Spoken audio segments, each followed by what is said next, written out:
Well, hey there, YouTube. Petey Two Finger here. This is right in line with what I did yesterday. These are like couch time videos for me. It's therapy video. I wish that someone else would have made for me to watch. So if you make your own music, you write your own music, you should watch yesterday's video. It's called Failure. It's like 13 minutes long, and I got a really nice comment from Pedal Science channel. So if you're not subscribed to that guy, he's an up and coming or whatever he is. He's an well established guitar pedal channel that I think he does a great job. He's not so much running with the mouth like over here as he is just getting down to business with a lot of really I don't know, is he robbing banks or is he just robbing pedal distributors? I don't know where he gets all that stuff, but it's good stuff, and he does a really good job with it. And he left me a very kind-hearted comment yesterday. So yeah, you guys should check him out. I'm not sure on his subscribers or views. I've never looked. So he might be huge, and here I am, this little tiny pissant channel that gets 13 views on my channels recommending. Hey, you 12 guys over there. So, I like comedy from time to time. I like Bill Burr. I like Louis C.K. too. He did this thing, Horace and Pete. If you haven't seen Horace and Pete, pause this video, look it up. Horace and Pete. It's one of the best things I've ever seen. It's a little sad. There's a little weirdness in one of the episodes, but highly recommended stuff. Now, Bill Burr is funny.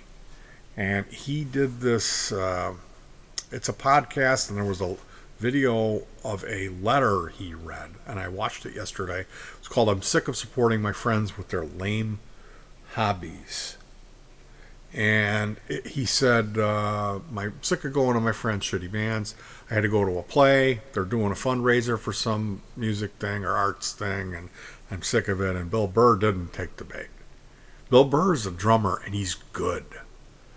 And he was like, well, it sounds like you got a lot of talented friends, and I wouldn't want to be one of yours. So this is fits into what I'm going on about, is if you're a recording musician or a songwriter, you're writing music, feeling like the song isn't finished when you finish with it. Like you need validation from people. And this is a thing that goes back to that survival mechanism that we have, the drowning man grabbing at the straw. Hey, Kita, do you want a treat? So it's a really like deeply rooted thing that's very hard to... Here's some treats. Very difficult to bypass this. But for your own mental, emotional health as a recording musician, you need to come to grips with initiating this exchange of, here's this music that I made, I would like you to listen to it. That puts people in an awkward position, and you're never going to... Ultimately, what you're going to get back is nothing. Okay, people are not going to come back and say, hey, I listened to it. I could tell it wasn't radio quality music, but the what you got going on is good. I can hear you in there. They're not going to do that. They're never going to do that, especially if you initiate it. So there's proper channels for you to social media your music. There's proper channels for that. And you need to use that, but handing them out to your buddies, people at work, family members is a mistake. The only time I would ever think that this would be valid is if you know your peers, if you know people who record and they're interested. You say, hey, I'm recording an album, and they go, oh, tell me about your setup, or what's it all about. Then at that point you can ask.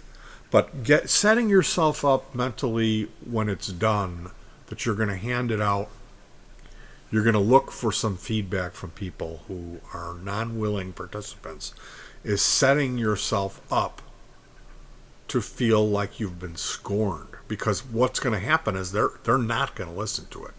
They're going to take that disc, they're not going to look you in the eye, and then the next time you see them, it's going to be uncomfortable between you and them. So the healthiest route is to just make the music for the sake of music. Just make it for yourself. Don't care about what anybody thinks. And at that point, you'll be achieving my ultimate goal, which is confidence. It's like, just be a songwriter. Just do it. Oh, Keita. Keita, I'm going to have to, I've got to let you guys go. I've got a crying baby here. I have to attend to that. There must be a shoebie in his box, or he needs Whippy. Do you need Whippy? Do you need Whippy? We have this Furminator tool, and it removes fur. It's like a metal. It's like a brush, like a rake, and I call it Whippy when I do it, and it pulls his hair out, and he'll like get me. He'll take his back legs and jackrabbit me. And he gummed me the one time, and then the next day he was all like in my spot and like putting his hand on me and purring like we were buddies because I gave him Whippy. So yeah, seriously,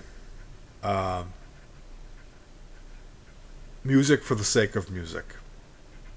That's what it should be. It should be, and you'll be better for it, and the music will be better for it. Because you're not going to get it the other way. You initiating that exchange. Here's this music. Please listen to me. And what I want back is feedback. You're never going to get it. And that's a trap. So, I mean, one thing is if you're like in a cover band and you know somebody's coming to the show, so you're going to play this Sgt. Pepper song because they're a huge Beatles fan. That's good. Stuff like that works. But when you're making music, you gotta cut the life support system and just dive in. Okay, I hope that was helpful to me. You guys take care of yourselves and hug your pets, right? You hear this?